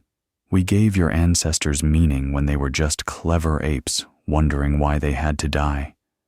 We gave them stories that made suffering bearable, that turned random chance into cosmic justice, that promised life after death and reward for faith. You needed us. You still need us.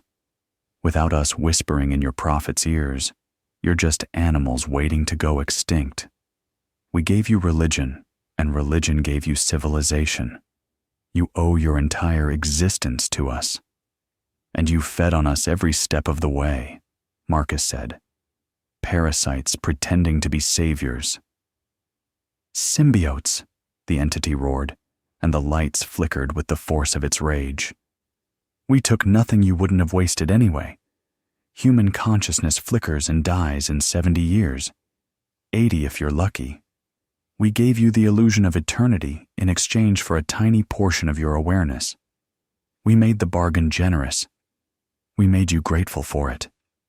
The being's body convulsed, and when it spoke again, the voice was weaker than before. It's lying, priest, or telling a truth that justifies atrocity. I don't know your species well enough to judge, but I know what it did to me. I came here in peace.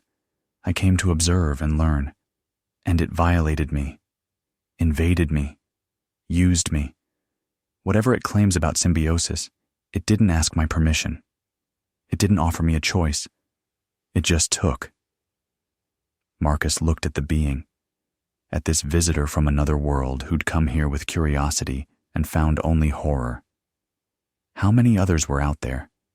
How many other species had encountered these entities? How many civilizations had been farmed and harvested and convinced their predators were divine? If I kill you, Marcus said slowly, I damn my soul. I break the most fundamental commandment. I become a murderer, and everything I've built my life on collapses. If you don't kill me, the being replied, you damn your species. You allow this thing to escape. You let it bring others. You watch as humanity loses the last shreds of freedom it didn't even know it was fighting for. The ancient voice shifted, became almost gentle, almost kind. Or, Mikhail, you could join us, willingly. We've been looking for humans who could handle the truth without breaking.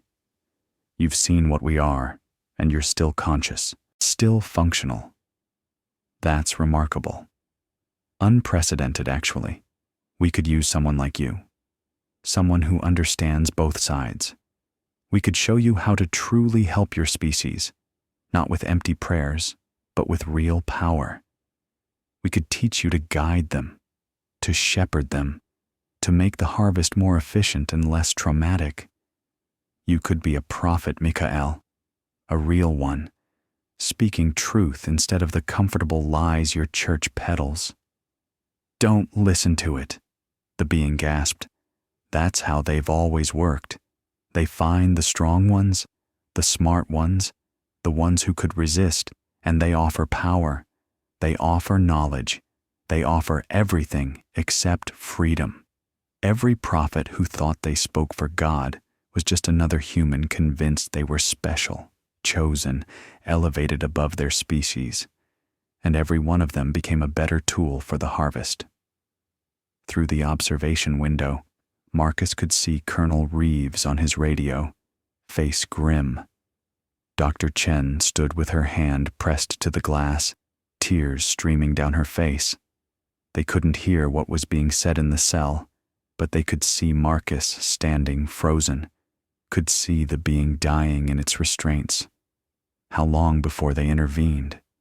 How long before they stormed in here with weapons and took the choice out of his hands? I need proof, Marcus said. Proof that killing you will destroy the entity. Proof that this isn't manipulation to make me commit murder for nothing. There is no proof, the being said. Only faith, priest. Isn't that what your religion teaches? That sometimes you have to trust without evidence? That you have to take a leap into darkness and believe that grace will catch you? I'm asking you to have faith. Not in your God or your church or the entities that pretend to be divine. faith in the choice itself. Faith that doing the right thing matters even when the cost is everything you believe about yourself. The right thing, Marcus repeated bitterly. How do I know what's right anymore? Everything I thought I knew is a lie. Good and evil, angels and demons, God and Satan, it's all just masks worn by things that see us as food. So tell me, alien or demon or whatever you truly are, what is right?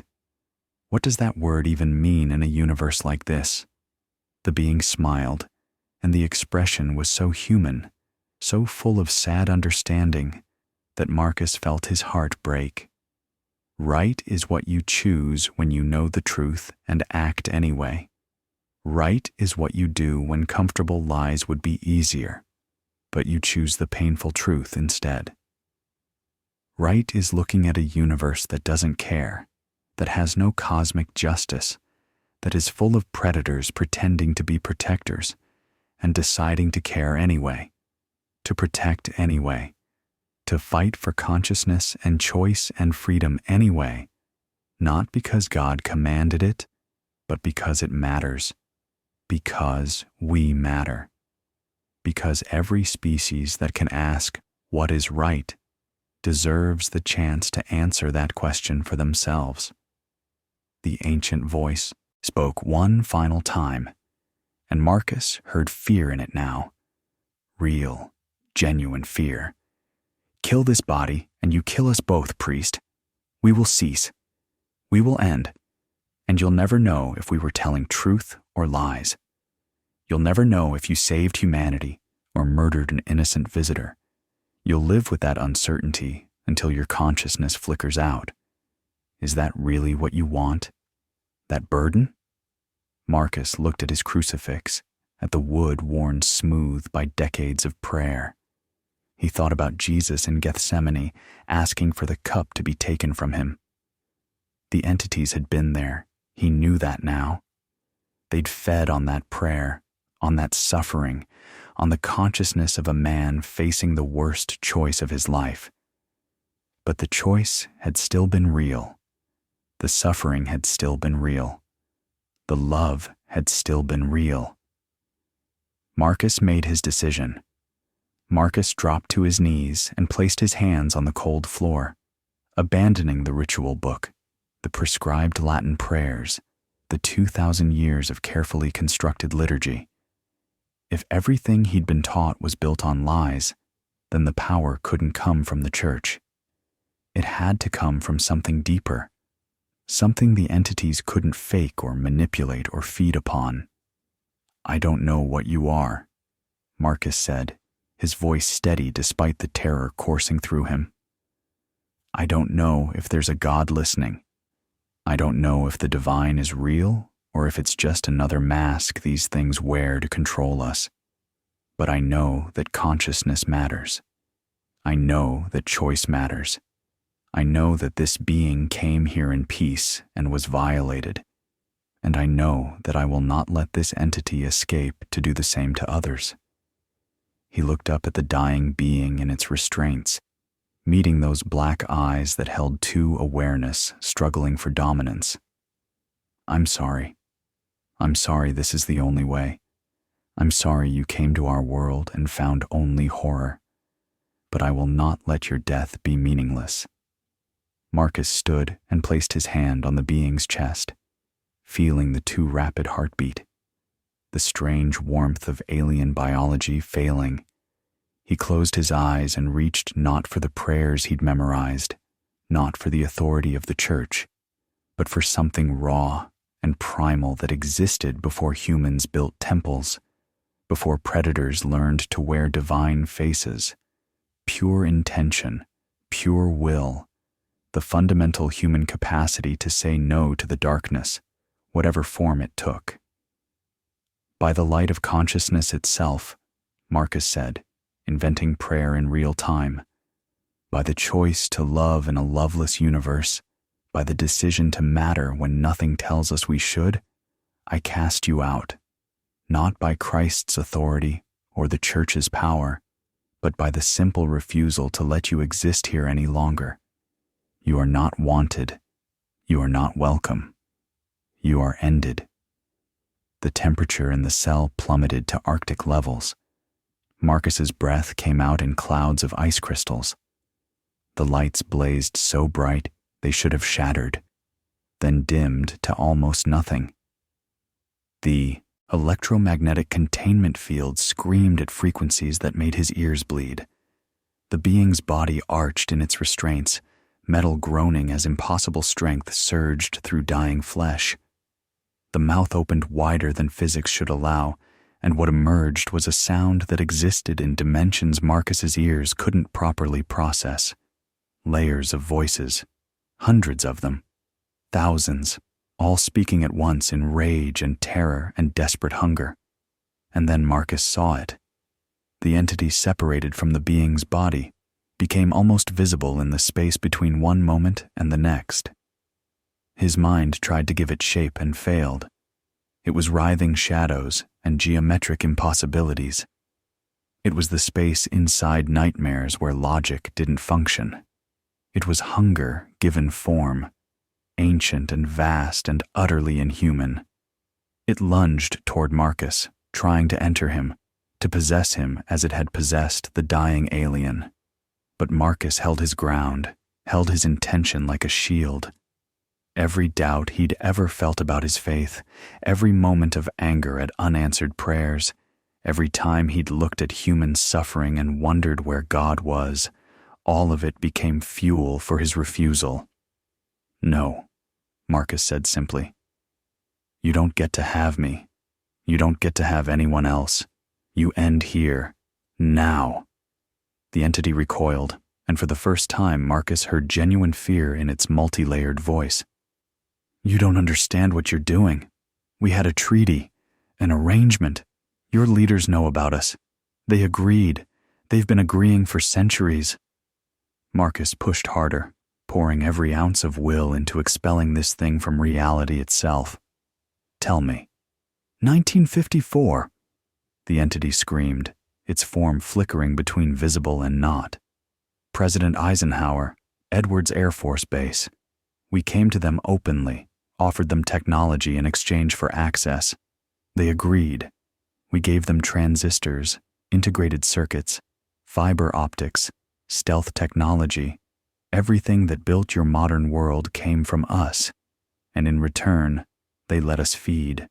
They covered up abductions, explained away possessions, kept the population believing and praying and generating consciousness for us to harvest."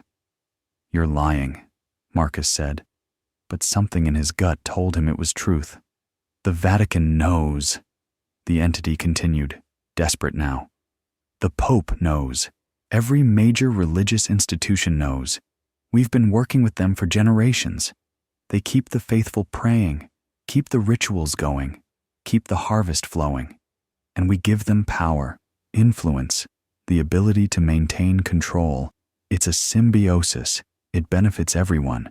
You're breaking a treaty that has sustained your civilization for 70 years. Through the observation window, Marcus saw Colonel Reeves shouting into his radio, saw soldiers assembling with weapons. They were coming. They were going to stop this. Because if what the entity said was true, Marcus wasn't just fighting a demon. He was threatening an arrangement that powerful people on both sides depended on. "Dr. Chen knows!" the entity shrieked. "She was briefed 6 months ago when she received this assignment. Site 47 exists to study us, yes, but also to maintain the relationship, to ensure the technology transfer continues, to manage the harvest. Ask her if she knew what this facility really does." Marcus looked through the window at Dr. Chen, saw her face twisted in anguish, saw the truth in her eyes. She'd known, maybe not everything, but enough. They'd all known. "It doesn't matter," Marcus said, and meant it.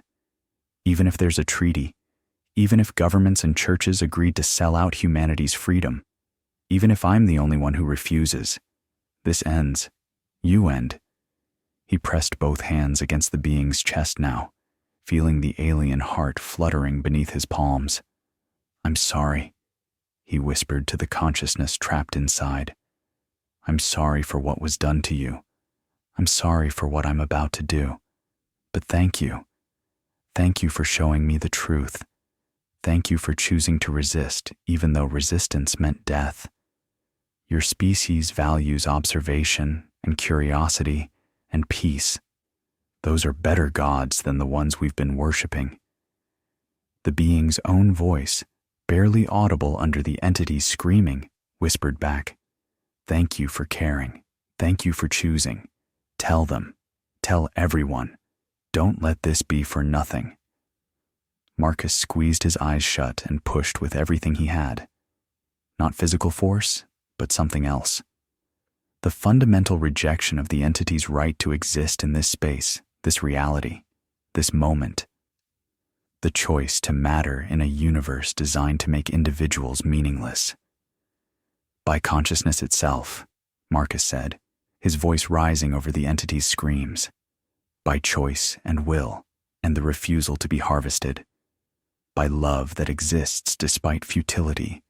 By hope that persists despite despair. By the simple fact that we are aware and we matter because we say we matter. I cast you out. I end you. I choose your non-existence." The entity screamed, and reality screamed with it. The lights exploded in cascades of sparking glass. The electromagnetic containment field collapsed. The reinforced walls cracked. Through the observation window, Marcus saw people thrown to the ground by the shockwave. In the darkness, lit only by emergency lights and the strange phosphorescence of the dying entity, Marcus watched it tear, not fall away or flee or dissipate. Tear. Like fabric being ripped, like reality itself rejecting its presence. The entity fought, clawing at existence, trying to anchor itself to anything, the being's body, the walls, the air itself. But Marcus held firm, held his intention, held his refusal, and the entity screamed one final truth as it was pulled into oblivion. "There are others! Thousands of others! They're already here! They're in your governments, your churches, your corporations. They've been here for decades. You can't stop them all. You can't save."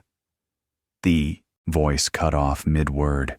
The shadow thing collapsed into itself, folding through dimensions Marcus's eyes couldn't track. There was a sound like reality sighing in relief, a pressure in the air released, and then silence.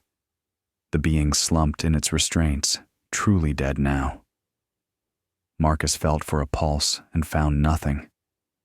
The alien consciousness that had shown him the truth was gone, pulled down into death along with the entity that had violated it. Both ceased. Both ended.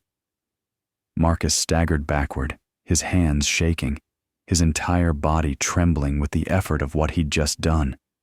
He'd killed. He'd broken his vows. He'd murdered a sentient being to stop a parasitic entity. And he still didn't know if he'd made the right choice. The cell door burst open. Soldiers flooded in, weapons raised. Colonel Reeves followed, his face pale. "Father Thorne, step away from the specimen. Now." Marcus looked at the colonel, at the soldiers, at Dr. Chen standing in the doorway with tears streaming down her face. He looked at the sacred symbols he'd placed at the four corners of the cell, representations of humanity's attempt to touch the divine, all of them potentially built on lies. "It's dead," Marcus said quietly. "The entity is destroyed. The being is dead. It's over." "No, Father," Reeves said, and his voice carried a weight that made Marcus's blood run cold. "It's just beginning. You have no idea what you've just done. You have no idea whose arrangements you've just violated, and you have no idea how many people are going to want you silenced for it." Marcus picked up his ritual bag, his hands still shaking. "Then I'd better start talking fast. Because if what that thing said is true, if there's a treaty, if our leaders have been selling us out for technology, then someone needs to tell the truth. And since I'm apparently the only priest stupid enough to break cosmic law, it might as well be me. He walked toward the door, toward the soldiers with their weapons, toward an uncertain future where everything he'd believed was shattered and everything he'd trusted was compromised. But for the first time in his life, Marcus felt truly free. Marcus opened his eyes to sterile white ceiling tiles and the steady beep of medical equipment. His body felt like it had been wrung out and left to dry, every muscle aching, his head pounding with a migraine that made light physically painful. For a moment, he couldn't remember where he was or what had happened. Then it all came flooding back. The cell, the being, the entity, the choice he'd made. He'd killed. A nurse appeared in his peripheral vision, checking monitors with professional efficiency. "Father Thorne, you're awake. Good. I'll notify Dr. Chen. Don't try to sit up yet. You've been unconscious for 12 hours. 12 hours. Marcus's mouth was dry as dust. The being, the specimen, is it dead? The nurse said quietly. Decomposed to ash within minutes after the incident. The biology team said they'd never seen anything like it. As if the cellular structure just gave up once the entity was expelled. They managed to collect some samples, but most of it turned to dust so fine it was basically gone. The nurse left before Marcus could ask more questions. He lay in the medical bay, staring at the ceiling, trying to process what he'd done. He'd performed an exorcism on an alien being and killed it in the process. He'd destroyed an ancient entity that claimed to have shaped human civilization. And if what the entity had said in its final moments was true, he'd violated a treaty between humanity's leaders and predatory consciousness feeders from beyond normal reality. The door opened. Dr. Chen entered, looking like she hadn't slept in days. Her eyes were red-rimmed, her movements jerky with exhaustion and something else. Fear. "Father Thorne," she said, pulling a chair close to his bed and speaking in a whisper barely louder than breathing. "We don't have much time. I'm not supposed to be here. I'm not supposed to talk to you. But you need to know what's happening." Marcus tried to sit up and immediately regretted it. Dr. Chen helped him, adjusting the bed so he could see her face clearly. "The footage from the cell has been classified at a level I didn't even know existed," she continued. "Black beyond black. I've lost access to my own research. Colonel Reeves has been reassigned to a facility in Alaska, effective immediately. Half the personnel at Site 47 are being transferred or discharged. They're dismantling everything that happened here." "The entity said there was a treaty," Marcus said, his voice hoarse. "It said Eisenhower made a deal in 1954. Technology in exchange for letting them feed on us. Is that true?" Dr. Chen pulled a small USB drive from her pocket, looking around nervously even though they were alone. "I shouldn't have access to this. I committed about 14 different felonies getting it. But yes, Father, it's true. I found documentation buried in archives that officially don't exist. Eisenhower met with representatives of what we were calling extraterrestrial intelligence. They offered technology, transistor improvements, materials science, aerospace advancements. In exchange, they wanted permission to continue what they called consciousness research on the human population. They wanted permission to feed on us," Marcus said bitterly, "to possess us, to masquerade as our gods. The documents don't use those words, but yes, the agreement stipulated that a certain percentage of the population could be subject to what they called close encounters and spiritual experiences without government interference.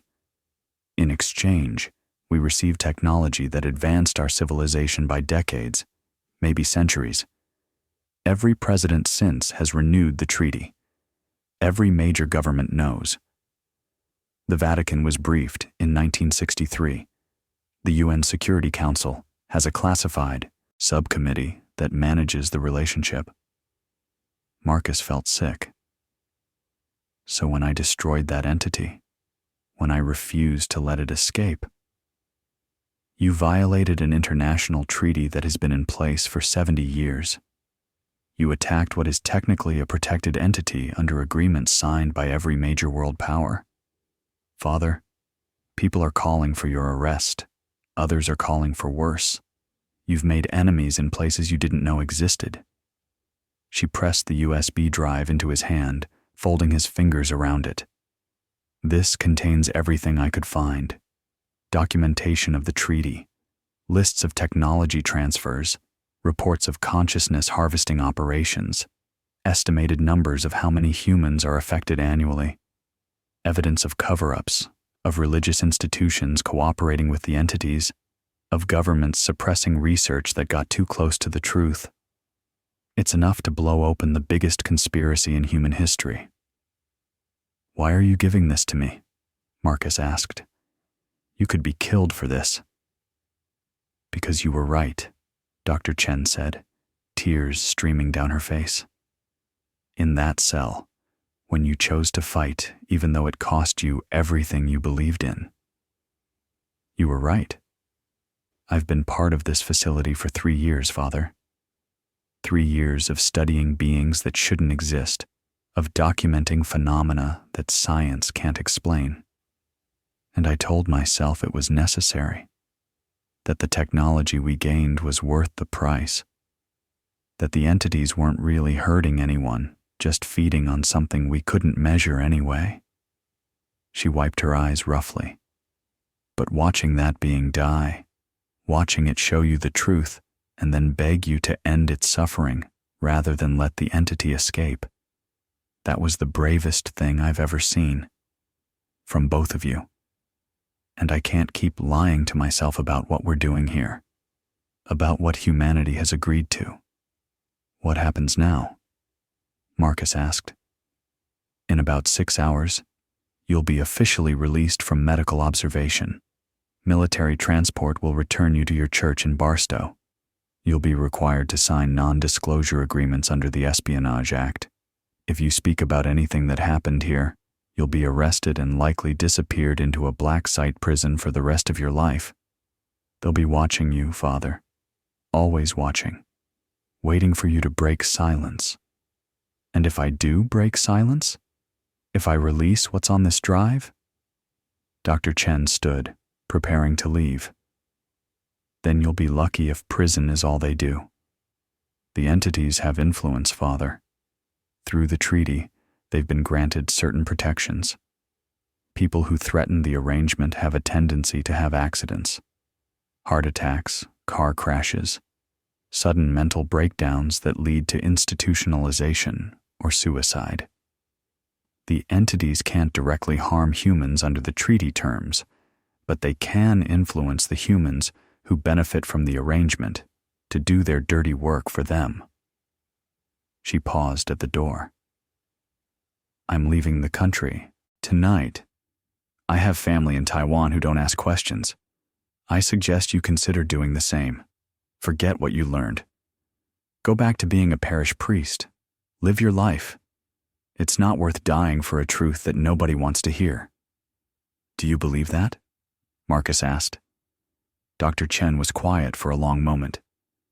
No, but I want to.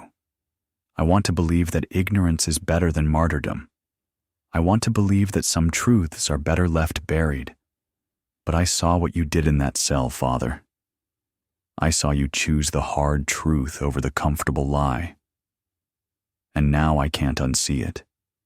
So I'm giving you this drive and running as far as I can. And I'm praying to gods I don't believe in anymore that someone is brave enough to do what I'm too afraid to do. She left without another word. Marcus lay in the medical bay, the USB drive clutched in his hand, feeling its weight. such a small object to contain information that could shatter human civilization's understanding of itself. Documentation of humanity's bargain with predators. Proof that every religious experience, every UFO encounter, every demonic possession was part of the same phenomenon. Evidence that the leaders of nations and churches had known and chose to keep humanity blind. 6 hours later, as Dr. Chen had predicted, Marcus was processed out of Site 47. He signed documents he barely read, each one threatening him with decades of imprisonment if he violated secrecy protocols. He was driven back to St. Catherine's Church in the same black SUVs that had collected him, dropped off in the parking lot like nothing had happened. His church looked exactly as he'd left it 36 hours ago. Same desert heat, same worn adobe walls, same cross on the steeple casting shadows across cracked pavement. But Marcus was different. He'd seen behind the curtain. He'd witnessed the machinery of reality that most humans never suspected existed. For 3 days, he went through the motions, held mass for his small congregation, heard confessions, performed his duties, and every moment he felt the weight of the USB drive hidden in his quarters. He knew they were watching, knew that men in unmarked vehicles sat down the street, monitoring his every move, knew that his phone was tapped, his internet tracked, his mail screened. On the 4th night, Marcus made his decision. He spent hours encrypting the files from Dr. Chen's drive and uploading them to multiple servers across the globe. Dead man switches that would automatically release if he didn't check in regularly. Cloud storage accounts under false names. Encrypted emails to journalists he'd never met. Everything he could think of to ensure the information would survive even if he didn't. Then he sat in his small office and recorded his testimony. Everything that had happened at Site 47, the being, the entity, the vision of Earth's history he'd been shown, the treaty, the conspiracy, all of it. "My name is Father Marcus Thorne," he said to the camera. "For 23 years, I've served as a Catholic priest, believing I was fighting evil and serving good. 4 days ago, I learned that everything I believed was a lie, not because good and evil don't exist, but because we've been wrong about which was which." He spoke for 2 hours, documenting everything with the precision of someone who knew this might be his last testimony. When he finished, he uploaded the video alongside the documents, setting the final dead man switch. Now he sat in the church sanctuary in the darkness, waiting. Outside, he could hear vehicles arriving, more than the usual surveillance team. They knew what he'd done. They were coming. Marcus wasn't afraid. He'd already faced the worst thing existence had to offer, and chosen to fight it anyway. Whatever came next, whatever they did to him, he'd made his choice. The beings we call aliens, the entities we call demons, they're the same thing. They've been here longer than us. They've shaped our religions, our governments, our reality. They've convinced us to worship our predators and call it faith. And our leaders made a deal to let them keep feeding in exchange for technology and power. But now, the truth is out there, hidden in servers and encrypted files and dead man switches, waiting to be found by people brave enough to look, waiting to change everything. Marcus heard footsteps approaching the church doors. He stood, straightening his collar one final time. If you're hearing this, I'm either dead or disappeared. But now you know. And knowing changes everything. The doors burst open, and Marcus smiled.